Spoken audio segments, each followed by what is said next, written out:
Το υγιεινίτικο το γέμισμα.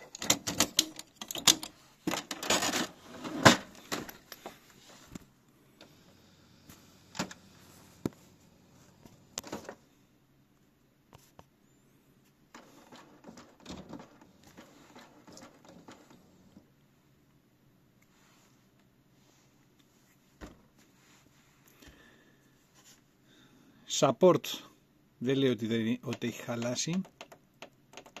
Next. Okay. Was it genuine used? Yes.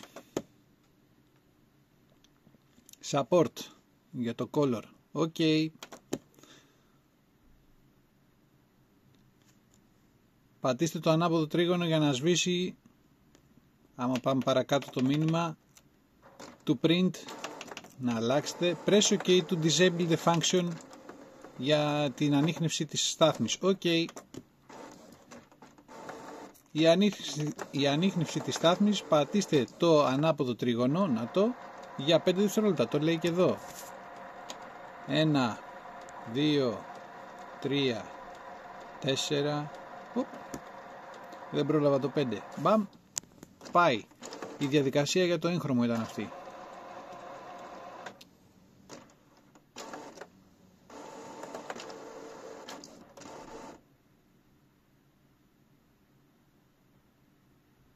Πάμε τώρα. Support code 1730. Next. Ok. Αυτό λογικά είναι για το μαύρο. Και όντως είναι για το μαύρο. 560 black. Ok. Πάλι τα ίδια. Ok.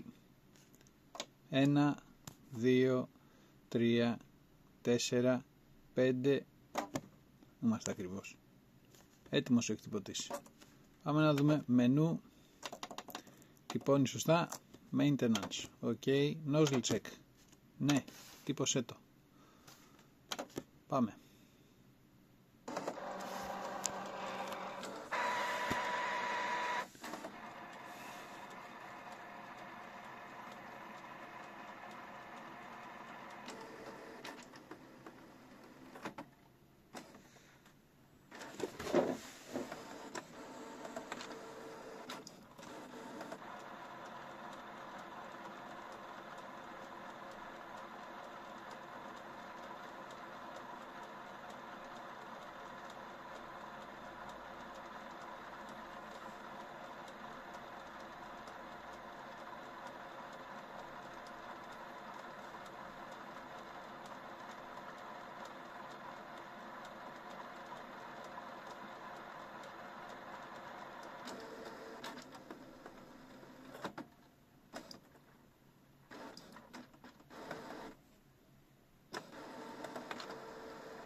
Τρίχρωμο μαύρο.